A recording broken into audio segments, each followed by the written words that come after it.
The whispers came first. Then clarity washed over Betty's 8-year-old mind like a tidal wave, as foreign syllables transformed into perfect meaning. She turned to her mother with wide eyes, tugging at the black uniform sleeve while the two Chinese businessmen continued their conversation, unaware the child had deciphered every word.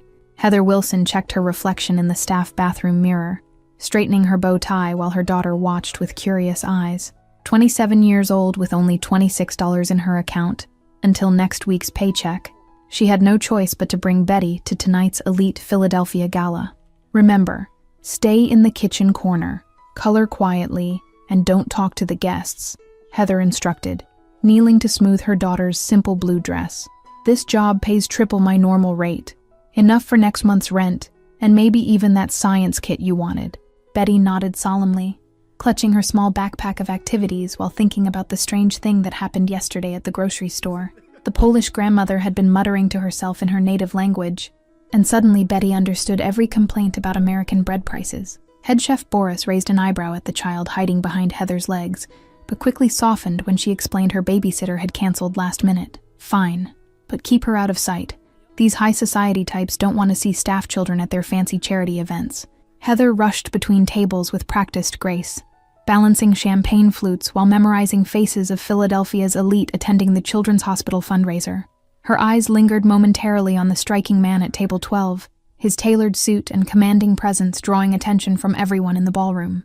Betty sat quietly in her designated corner, drawing pictures while occasionally glancing at the bustling kitchen staff preparing elegant dishes. She noticed how everyone seemed nervous when serving the handsome man at table 12, their hands slightly trembling as they approached him. The night progressed smoothly until Betty grew restless and wandered from her hiding spot, trailing silently behind the dessert cart as it rolled toward the main ballroom. The glittering chandeliers and swirling gowns captivated her attention as she ducked beneath a tablecloth to watch the spectacle unnoticed. Through the forest of expensive shoes and trailing gowns, Betty spotted her mother delivering drinks to table 12, where the important man sat surrounded by serious-faced associates. Something about their rigid posture made Betty's skin prickle with unease despite their polite smiles.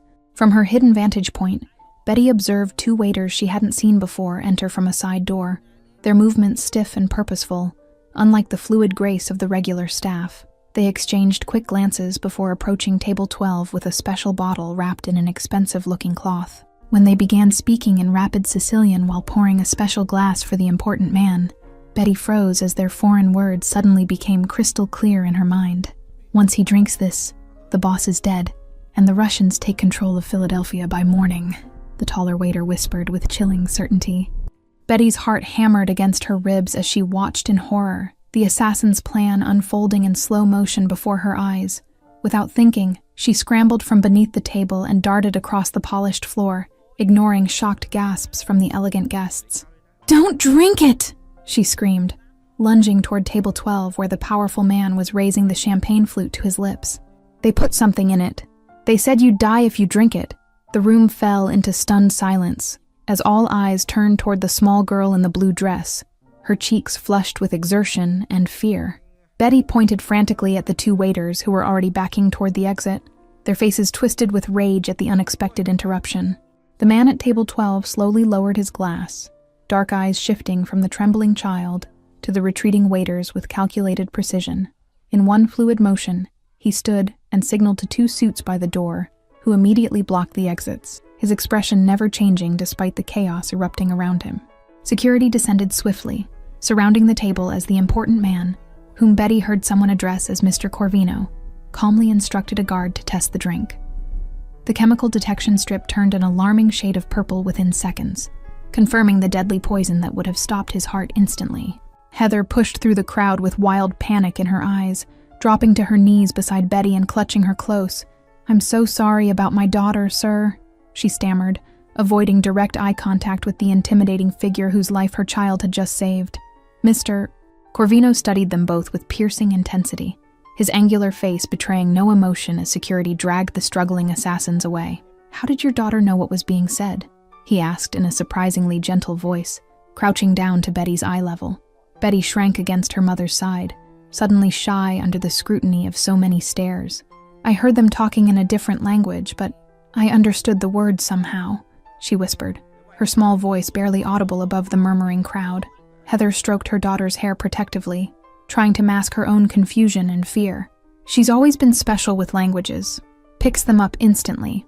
But this is different, she explained hesitantly, sensing that providing honest answers was critical to their safety. A remarkable gift, Mr. Corvino commented, a hint of genuine warmth breaking through his stoic exterior.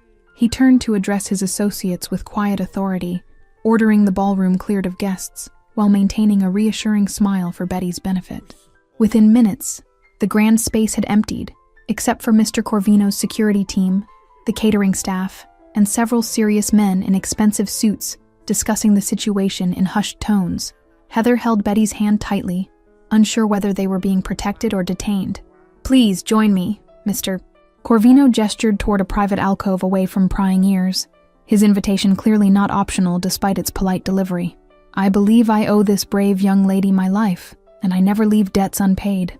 The private alcove featured plush seating and soft lighting, creating an intimate space that contrasted sharply with the tension filling the air. Mr. Corvino's security chief whispered something urgent in his ear before departing, leaving them in an uncomfortable silence broken only by distant police sirens. Heather shifted nervously, acutely aware of her waitress uniform and the vast social chasm between them as Mr. Corvino, whom she now recognized as Auguste Corvino, the reclusive real estate magnate with rumored connections to organized crime, studied them intently. "We should go," she murmured, rising halfway from her seat, only to be halted by his raised hand. "The men who tried to kill me tonight work for the Bratva, Russian Mafia," August explained with surprising candor, his dark eyes fixed on Betty with undisguised curiosity. "Their boss has been trying to take my territory for months, and tonight they nearly succeeded because I wasn't careful enough." For several heartbeats, the only sound was the gentle hum of the air conditioning and Betty's soft breathing as August seemed to contemplate a significant decision. "Your extraordinary daughter just changed the course of a war, Ms." He paused, waiting for Heather to fill the silence with her name. "Wilson," she supplied hesitantly, instinctively pulling Betty closer as understanding dawned that they had unwittingly stumbled into something far more dangerous than she could have imagined. "Heather Wilson, and this is my daughter Betty. The Russians now know your faces," August stated matter-of-factly, his tone grave as he leaned forward with clasped hands. "Which means you're both in considerable danger until this situation is resolved permanently." Heather's face paled as the implications of August's words sank in, her grip on Betty's shoulder tightening protectively. "We're just ordinary people. Surely they wouldn't bother with us," she protested, though the certainty in his expression extinguished her hope before it could fully form. "These men don't leave witnesses, especially child witnesses who can understand their plans regardless of what language they speak," August explained gently, his attention shifting to Betty with undisguised fascination. "How long have you been able to understand languages you've never learned?" Betty fidgeted with the hem of her dress, suddenly self-conscious under his intense gaze. "It started about 6 months ago with our neighbor who speaks German. I heard her talking to her sister on the phone, and suddenly I could understand everything they said." August nodded thoughtfully, processing this information while his phone buzzed with incoming messages that he ignored completely. "My security team has already detained 3 Russian associates in the parking garage. They were waiting for confirmation of my death," he revealed with chilling casualness. Heather felt the room tilt slightly as the gravity of their situation became clearer with each passing minute. "What happens to us now?" she asked, struggling to keep her voice steady for Betty's sake, while her mind raced through increasingly desperate scenarios. "First, we relocate you somewhere safe. My penthouse has excellent security and is unknown to my enemies," August decided, already typing instructions to his team. "By morning, I'll have a more permanent solution arranged for your protection." Betty watched him curiously, her young mind somehow sensing the complex calculations happening behind his composed exterior. "You're not really just a businessman, are you?" she asked innocently, causing a rare smile to flicker across August's stern features. "Perceptive child," he remarked approvingly, meeting Betty's gaze with newfound respect. "Let's just say I have varied interests across Philadelphia that require particular management skills." The relative calm was shattered when August's security chief burst into the alcove, his usually impassive face tight with urgency. "Sir, we've intercepted communications. They've deployed a second team to ensure the job is completed," he reported tersely, pointedly glancing at Heather and Betty. August was on his feet instantly, all pretense of casual conversation abandoned as he issued rapid commands to his security team through a discreet earpiece. "Change of plans. We move now. Full protective detail," he ordered, gesturing for Heather and Betty to follow him immediately. As they hurried through a hidden service corridor, Betty suddenly clutched her mother's hand, whispering urgently, "Someone's speaking Sicilian again. 2 people behind the kitchen door." August stopped immediately at her words, signaling his guards to investigate with silent hand gestures. Within seconds, gunshots echoed through the corridor as August's men neutralized the threat, confirming Betty's warning with grim efficiency. Heather stifled a scream, covering Betty's ears while August regarded the child with newfound appreciation for her extraordinary ability. "Your daughter's gift may have saved us twice tonight," August murmured to Heather, as they were quickly escorted to an armored SUV waiting at the service entrance. "She might be the most valuable asset in this city right now." Through the tinted windows, Betty watched Philadelphia's glittering skyline blur past, her small hand still clutching her mother's as she processed the terrifying, yet exhilarating events of the evening. Something fundamental had shifted in their lives, and despite her youth, she understood they could never return to the way things were before. August Corvino's penthouse sprawled across the top floor of the most exclusive building in Philadelphia, its floor-to-ceiling windows offering a panoramic view of the city he effectively controlled. Betty pressed her small palm against the cool glass, marveling at the twinkling lights below while her mother paced nervously behind her. "Your daughter's ability isn't just unusual, it's unprecedented," Dr. Preston remarked, closing his medical bag after examining Betty. "I've worked with linguistic prodigies before, but instantaneous comprehension of unlearned languages defies current scientific understanding." Heather sank onto the luxurious sofa, exhaustion finally catching up as the adrenaline ebbed from her system. "She's always been bright, but this started 6 months ago after a high fever. I thought she was just good with languages," she explained, watching Betty explore the lavish apartment with childlike curiosity. August's phone buzzed continuously as reports flowed in from his network across the city. 3 more Russian operatives captured, surveillance established around Heather's modest apartment building, and intelligence suggesting the Bratva leadership remained unaware their assassination plot had failed. The power balance hung precariously in limbo, dependent on maintaining the illusion of normalcy. "My men intercepted this at your apartment," August said, handing Heather a crudely written note in Russian. "They were already looking for you. This confirms they know about Betty's ability and consider her a significant threat to their operations." Betty wandered back from the window, drawn by the tension in adult voices. "I could help you understand what they're saying if you need me to," she offered innocently, unaware of the strategic value her extraordinary gift represented in the ongoing power struggle between criminal organizations. Heather shook her head firmly, maternal protectiveness overriding everything else. "Absolutely not. She's a child, not a weapon in your war," she snapped at August, momentarily forgetting who she was addressing until his intense gaze locked with hers. Instead of the anger she expected, something softer flickered across August's face. Respect, perhaps even admiration. "You're right," he conceded with surprising humility, crouching to Betty's level. "You've been very brave, but your only job now is to stay safe while the adults handle this situation." The temporary peace shattered when August's security chief burst through the door, his normally composed demeanor fractured by urgency. "They've compromised Officer Simmons. We have a leak in the police department," he reported tensely, eyeing the civilians with obvious concern about speaking freely. "Tell me," August commanded, his posture shifting subtly into something more dangerous as he moved protectively closer to Heather and Betty. "Whatever it is, they need to know the reality of what we're facing." The security chief nodded grimly, lowering his voice despite the soundproofed walls. "The Russians believe you survived their attempt, but are weakened. They're planning to strike all your businesses simultaneously tomorrow to force you into the open, using civilian casualties as leverage." Heather gasped, her hand finding Betty's shoulder instinctively as the implications became clear. Dozens, possibly hundreds of innocent people would die in this power play. "You have to warn them. Evacuate the buildings," she urged, her previous distrust temporarily forgotten in the face of impending tragedy. August's expression hardened into something terrifying, yet oddly reassuring, the face of a man accustomed to impossible decisions with lives hanging in the balance. "I'll do better than warn them," he stated with quiet intensity. "I'll end this tonight."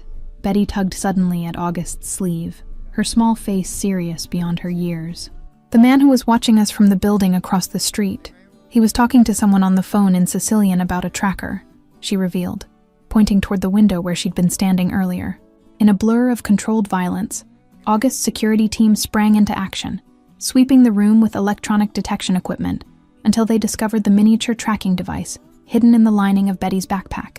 The sophisticated Russian technology confirmed their worst fears. The enemy was closer than they'd realized.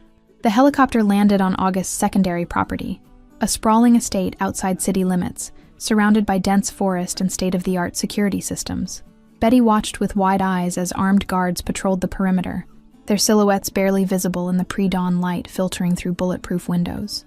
"You'll be safe here," August assured them, leading Heather and Betty through the elegant great room toward a wing specially prepared for their arrival. "My most trusted people are handling the situation in Philadelphia while we remain off-grid until the immediate threat is neutralized." Heather noted how different August appeared in this environment, less the polished businessman and more the strategic commander, issuing orders with quiet authority while maintaining constant awareness of their surroundings. She found herself oddly comforted by his competence despite the circumstances that had brought them together. Over breakfast prepared by August's private chef, Betty surprised everyone by addressing August in flawless Sicilian, perfectly mimicking his native dialect after hearing only fragments of phone conversations. "You speak like your grandfather did," she commented innocently, unaware of the profound effect her words had on the typically stoic man. August froze momentarily. Memories of his Sicilian grandfather, the family patriarch who had established their American foothold decades ago, washing over him unexpectedly. "How could you possibly know that?" he asked softly, genuine emotion cracking through his carefully maintained facade. "The way your words flow, it's old-fashioned, like books instead of streets," Betty explained with childlike simplicity, happily spreading jam on her toast, while inadvertently forging a deeper connection with their dangerous protector. "It's beautiful, like music with words." August studied the remarkable child with newfound appreciation, witnessing not just her linguistic gift, but her inherent emotional intelligence that somehow perceived the human beneath his carefully constructed armor. "My grandfather would have liked you," he acknowledged with rare warmth, a genuine smile softening his features. Later that morning, August received the first reports of coordinated strikes against Russian operations throughout Philadelphia, his preemptive response to their planned attack disrupting their organization at multiple levels simultaneously. Heather overheard enough to understand the deadly chess game unfolding in their absence, civilians unwittingly moving through streets that had become a battleground for criminal empires. "Is this really your life?" Heather asked quietly, when they found themselves momentarily alone, Betty having been escorted to the library by August's housekeeper.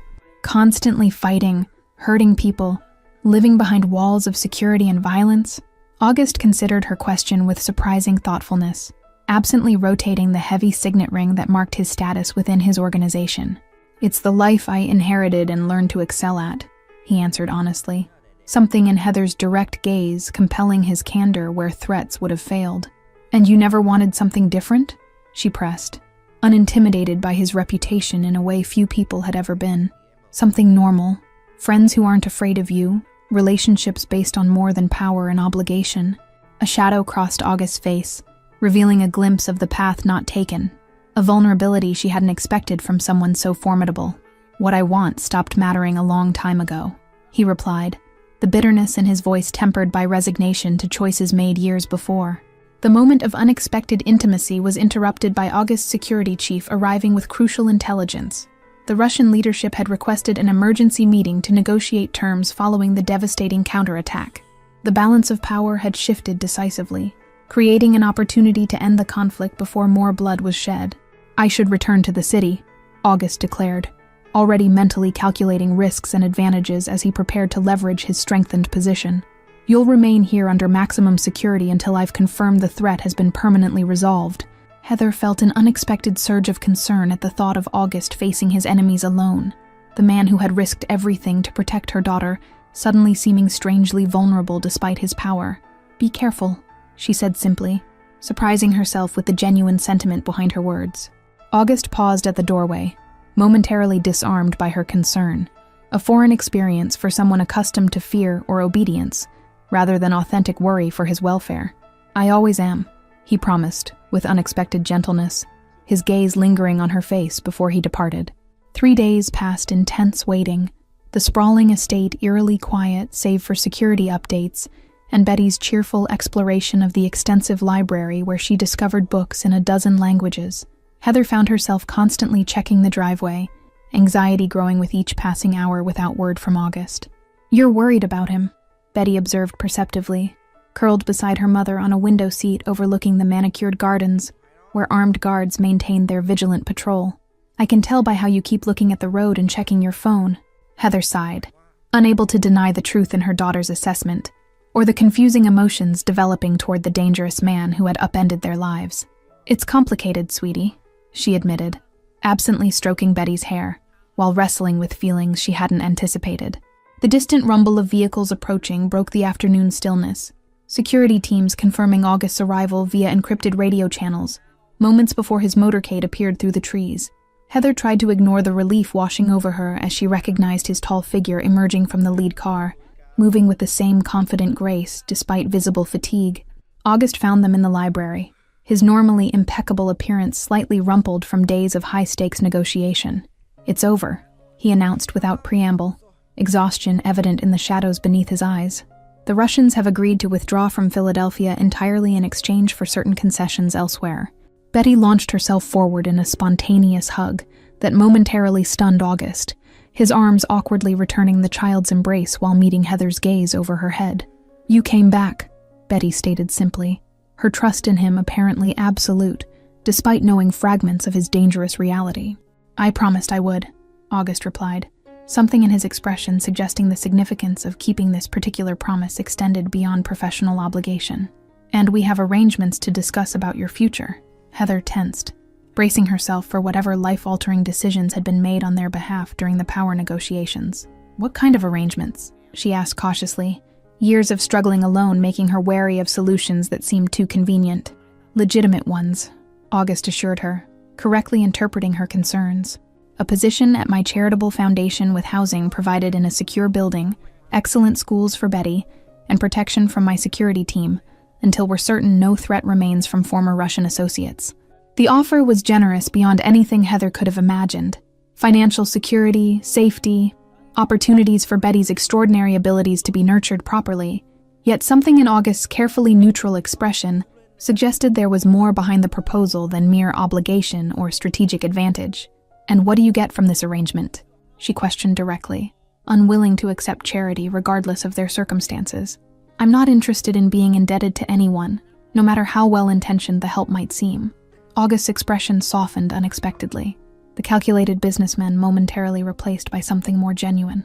"Your perspective," he answered honestly, surprising them both. "In 3 days, you've questioned decisions I've made unthinkingly for years, challenged assumptions about what's necessary versus what's merely convenient for maintaining power." Their conversation was interrupted by August's security chief bringing urgent news. FBI agents were investigating connections between recent violence in Philadelphia and established crime families, focusing particularly on August's organization, despite his careful maintenance of legitimate business fronts for decades. "We need to accelerate the separation of my legitimate enterprises from the other operations," August declared, already formulating contingency plans. "Starting with the foundation where Heather will be working, it needs to be completely clean, beyond reproach or suspicion." Betty, who had been quietly observing the adults from her corner of the library sofa, suddenly spoke up with characteristic directness. "You should just stop doing the bad things completely," she suggested, her childlike moral clarity cutting through complex justifications with devastating simplicity. August stared at her for a long moment, something profound shifting behind his eyes, as he considered her words without immediate dismissal. "It's not quite that simple when you've lived this life as long as I have," he explained gently, without the condescension adults typically offered children discussing complex issues. "Why not?" Betty persisted, her innocent question containing a challenge that centuries of moral philosophy had struggled to answer satisfactorily. "If you know something is wrong, you stop doing it. That's what Mom always teaches me." Heather watched a silent transformation occur as August considered Betty's question with unexpected seriousness. The hardened crime boss confronted with essential truth delivered through a child's uncompromising perspective. "Your daughter might be wiser than all my advisors combined," he acknowledged with a rueful smile. The next morning brought another surprise as August presented his comprehensive transition plan, a strategic withdrawal from illicit operations, consolidation of legitimate businesses, and careful negotiation with rival organizations to maintain stability during the power shift. The blueprint for transformation, that would have seemed impossible days earlier now, lay methodically outlined on his desk. It won't happen overnight, August cautioned, realistic about the challenges ahead, despite his newfound determination. Some operations can't simply be abandoned without consequences. People depend on the protection and employment we provide, regardless of legality. Heather nodded, recognizing the complexity of extracting oneself from systems built over generations, appreciating his honesty where empty promises would have been easier. "But you're actually going to try," she observed, the statement somewhere between question and acknowledgement of the significant shift in his thinking. Autumn leaves danced across the courtyard of the secure apartment complex where Heather and Betty had lived for the past month under August's protection. Their new home blended elegant comfort with subtle security features, allowing a semblance of normalcy while maintaining vigilance. Betty thrived at her new private school, where her extraordinary linguistic abilities earned admiration from teachers who believed she was merely a dedicated polyglot. The trauma of that fateful gala night had faded somewhat, replaced by excitement of educational opportunities her mother could never have afforded before. Heather found unexpected fulfillment in her foundation work, her practical experience helping struggling families, bringing authentic perspective to programs. August visited weekly, ostensibly for foundation business, but increasingly lingering for conversations that stretched late into evening after Betty had gone to bed. The delicate peace shattered one Tuesday afternoon when Heather received an urgent call from Betty's school. Her daughter never arrived for afternoon classes. Security footage showed a maintenance van with false credentials approaching the playground before the recording mysteriously terminated. August arrived within minutes of Heather's panicked call, the normally composed crime boss radiating controlled fury as he mobilized every resource at his disposal. "We'll find her," he promised, gripping Heather's shoulders with fierce determination, while his security team established a command center. "It's the Belarusian faction," August's intelligence chief confirmed, after tracking the maintenance van through traffic cameras. "They're attempting to position themselves as successors to the Russians we forced out, proving their reach by targeting those under your direct protection." A phone call came through on Heather's personal number. Untraceable, the caller speaking fluent Sicilian with deliberate clarity intended for Betty to understand. "Your daughter is unharmed for now," the accented voice stated coldly. "She will remain so if Corvino abandons his territories east of Broad Street by midnight." August's expression remained impassive during the call played on speaker, only the whitening of his knuckles betraying the rage building beneath his controlled exterior. "They've made two critical mistakes," he stated with deadly calm once the connection terminated, "underestimating how far I'll go to protect what's mine." Betty sat alone in a windowless room, her inherent bravery wavering as hours passed with only brief visits from masked men speaking various languages. Her small fingers traced patterns on the concrete floor, forming words in different alphabets as she mentally cataloged everything she heard.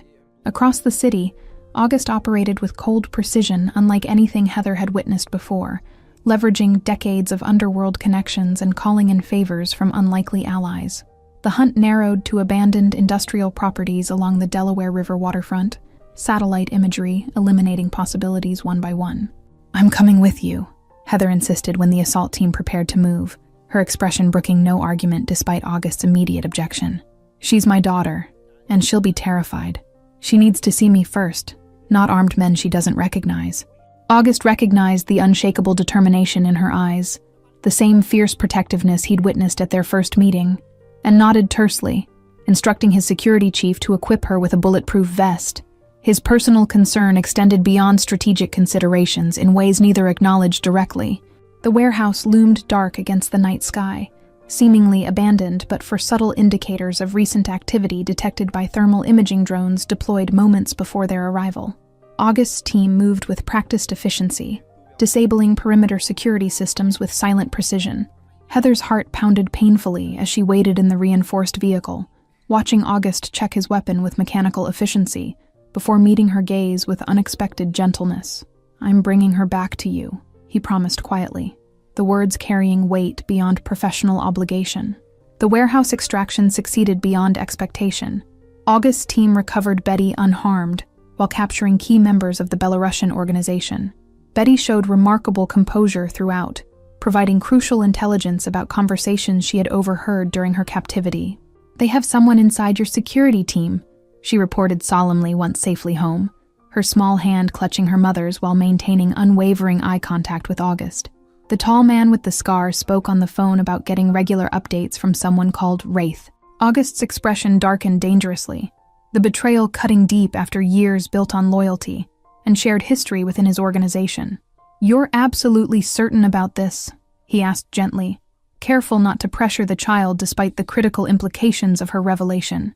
Betty nodded without hesitation, her reliability as a witness bolstered by her perfect recall of conversations in multiple languages that perfectly corroborated intelligence gathered through other channels. August exchanged meaningful glances with his security chief, silent communication flowing between them. The following weeks brought dramatic changes as August accelerated his transition plan, systematically dismantling criminal operations while strengthening legitimate businesses. The betrayal had catalyzed his determination to create something that wouldn't require constant vigilance against enemies. Heather found herself increasingly involved in strategic discussions, her practical perspective and ethical clarity providing balance to August's pragmatic efficiency. Late-night planning sessions in her apartment became commonplace, Betty often falling asleep on the sofa while the adults talked. "Why are you really doing this?" Heather asked one evening after Betty had been tucked into bed, the question hanging between them as autumn rain tapped gently against windows. "The truth, August, not the practical justifications you explained to your lieutenants." August considered her question with characteristic thoughtfulness, absently rotating the signet ring that symbolized generations of family power. "Initially, survival, adapting to changing circumstances," he admitted, his gaze fixed on distant memories. "But now, something different, something I haven't felt entitled to consider since I was very young." The unspoken connection between them intensified in the comfortable silence that followed, neither rushing to define the gradual transformation of their relationship from reluctant allies to something more complex. August found himself sharing childhood stories he'd buried decades ago. "It's not too late to choose differently," Heather suggested softly, her hand finding his across the table in a gesture of support rather than romance, though the distinction grew increasingly blurred. "You've built something powerful. Why not redirect it completely towards something you can be proud of?" The tender moment shattered when August's phone buzzed with urgent news. Federal indictments were being prepared against his organization based on evidence supplied by a confidential informant. The betrayal extended beyond his security team into law enforcement circles he'd believed secure.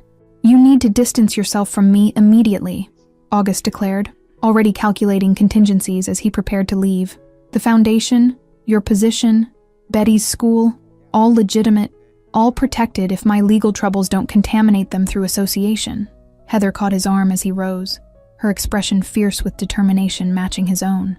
"We're not disposable assets you can reallocate when circumstances change," she challenged, the first time she'd directly confronted his habit of unilateral decision-making.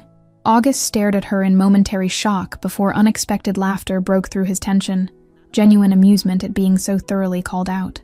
"You're right," he conceded, resuming his seat with newfound respect. "What do you suggest?"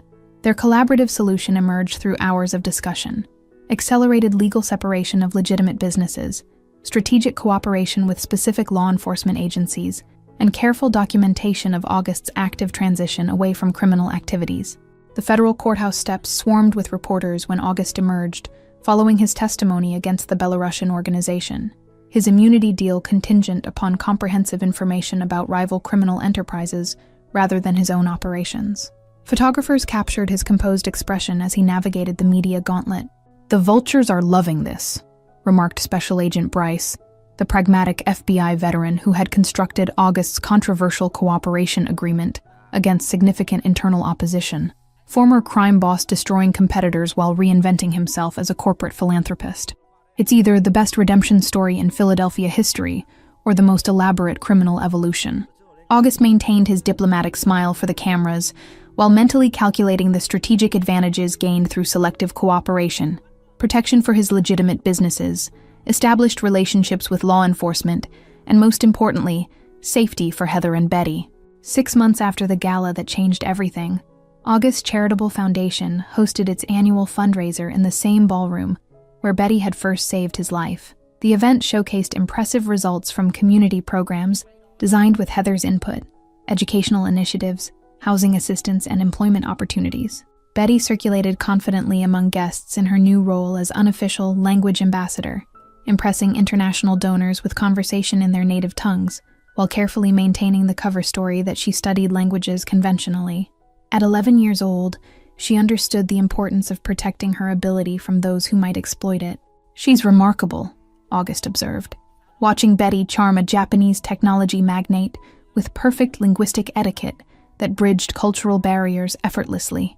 Not just the languages, but her resilience through everything that's happened. "She gets that from you." Heather accepted the compliment with a gentle smile, her hand resting comfortably in the crook of August's arm in a public acknowledgement of their evolving relationship. "And her strategic thinking comes from spending too much time around you," she countered affectionately. The evening reached its pinnacle when August took the stage for his keynote address, the former shadow power now stepping fully into public leadership, with carefully curated transparency about his business evolution. "Second chances aren't given. They're created through deliberate choices and consistent actions that demonstrate genuine change," he stated. Across the city, the final phase of August's transformation unfolded simultaneously, his remaining lieutenants implementing the complete dissolution of criminal operations following months of careful preparation. Properties transferred to community development corporations, illicit income streams redirected to legitimate ventures. August considered the observation thoughtfully, memories of his intimidating father momentarily shadowing his expression. He built what he knew how to build in the world he understood. He replied without judgment, "We're living in a different world with different possibilities. Adapting is just good business."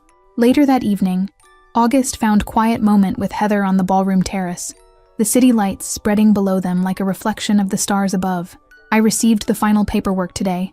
All criminal operations officially terminated. Remaining assets transferred to legitimate holdings," he revealed quietly. Heather studied his profile in the moonlight, noting the lightness that had gradually replaced the constant vigilance he once carried. "Regrets?" she asked gently, understanding the magnitude of abandoning an identity and power structure that had defined his existence since childhood. August turned to face her fully, taking both her hands in his with unexpected vulnerability. "Only the wasted years before Betty's extraordinary gift brought you both into my life," he admitted, the hardened crime boss completely transformed by love that had grown steadily through shared challenges. The Foundation Gala concluded with unprecedented fundraising success, corporate partnerships established, and political connections solidified, as August's reinvention gained widespread acceptance among Philadelphia's elite. The narrative of redemption proved compelling to a society eager for positive transformation stories. Betty yawned as they rode home in August's car, her head nodding against her mother's shoulder after the excitement of the evening. "Are we a real family now?" she asked sleepily, the innocent question piercing straight to the heart of what had developed between the adults over months. 1 year to the day after their lives intersected so dramatically, August knelt in the private garden of his transformed estate, holding a simple platinum ring that represented not ownership, but partnership between equals. "I can't promise a normal life," he acknowledged honestly, "but I can promise every resource I possess will be dedicated to your happiness." The intimate wedding took place in the same garden weeks later, attended only by Betty and their closest allies from both worlds. Betty performed her proudest role as translator for August's elderly Sicilian relatives, her gift bringing together disparate parts of their unusual family. Thank you all for following this story. If you're enjoying it, write in the comments where you're watching from. And don't forget to like, subscribe, and share the video, as your support is important for me to continue creating content here.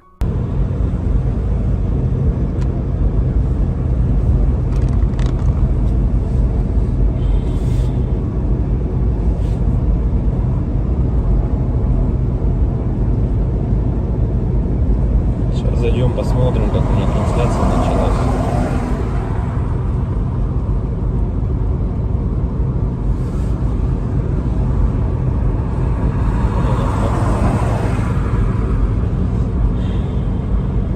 Если вот рассматривать, я говорю, задумываясь о том, что прожитые типа 30 лет, так смотришь на многих людей, которые сейчас, соответственно, живут, которым в районе 30, которые уже потеряли вообще вкус к жизни, да, радость какую-то от жизни. Таких, причем, кстати, становится все больше и больше. Мне кажется, этот средний возраст, когда говорили, что начинается вот этот кризис среднего возраста, он тоже сместился, как и говорят, что сейчас люди, в принципе, быстрее взрослеют, быстрее осмысливают все, да, почему-то это всегда все в плохом больше ключе на самом деле, да, вот что сейчас дети, например, быстрее взрослеют, вот, и мне кажется, кризис вот этот среднего возраста, он, наверное, тоже сместился, и вот я думаю, что он сместился где-то в районе 30 лет. Опять-таки, это тоже не со всеми, наверное, связано.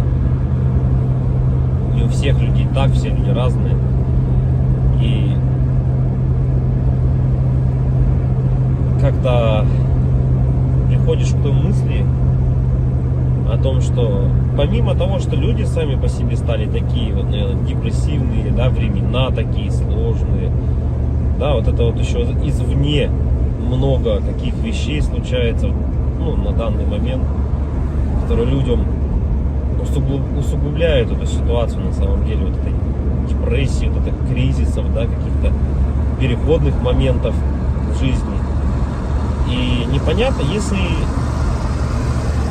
конец этому всему, да, наступает для людей потом белая полоса в жизни, или они не могут выбраться из нее. Примеров достаточно на самом деле много. К примеру, вот сосед у меня есть такой хороший парень был. И есть, он хороший человек сам по себе. Но вот у него сейчас очень сложные времена такие, как бы дизмораль на него напала. О том, что он не реализовался в своей жизни к 30 годам, что жизнь у него кончена. И не может он выбраться из этой ситуации. Да? Как говорят,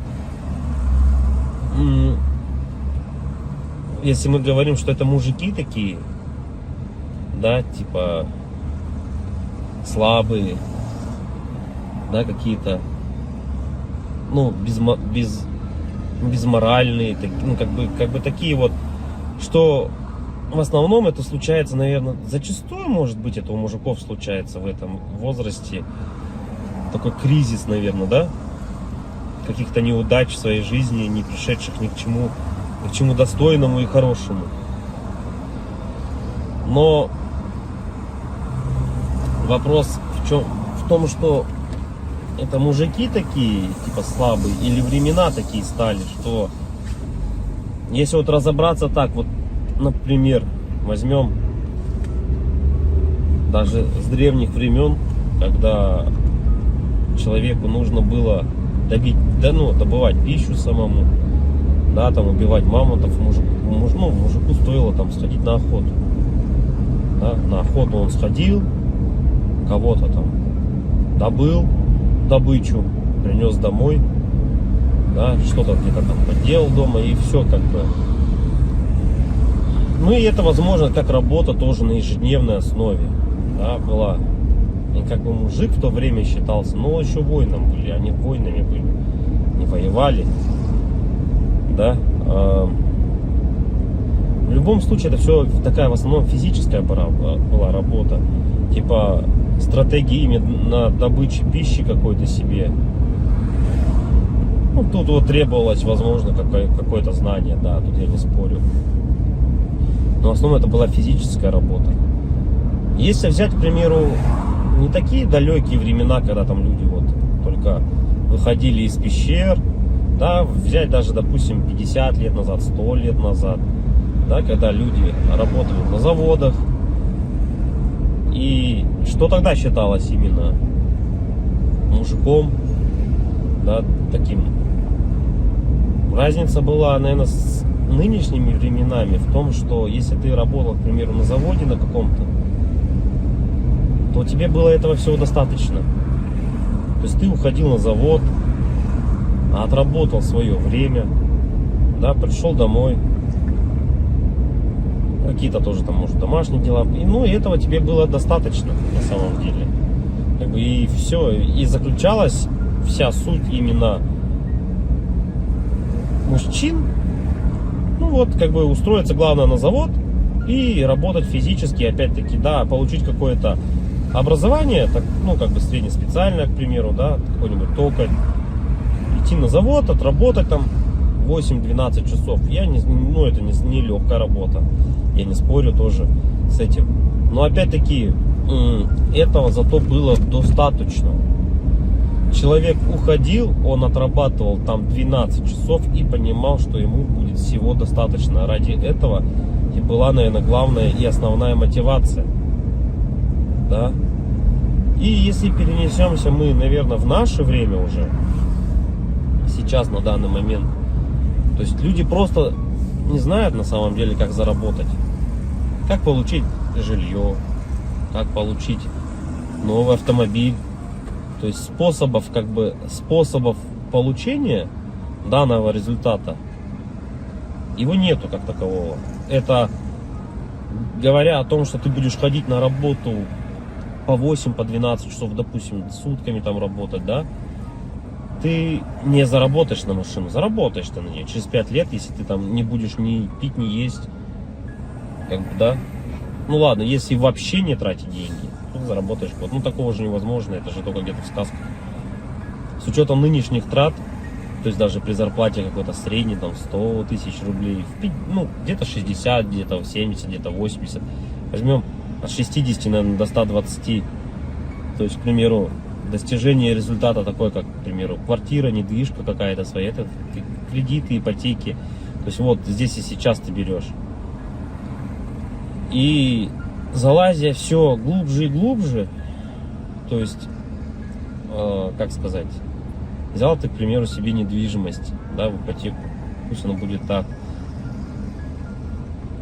Помимо тех трат, к примеру, помимо этой ипотеки, там ремонт и так далее, тебе за эти 20 лет нужно и телефоны менять, и одежду менять, и так далее, там кушать надо.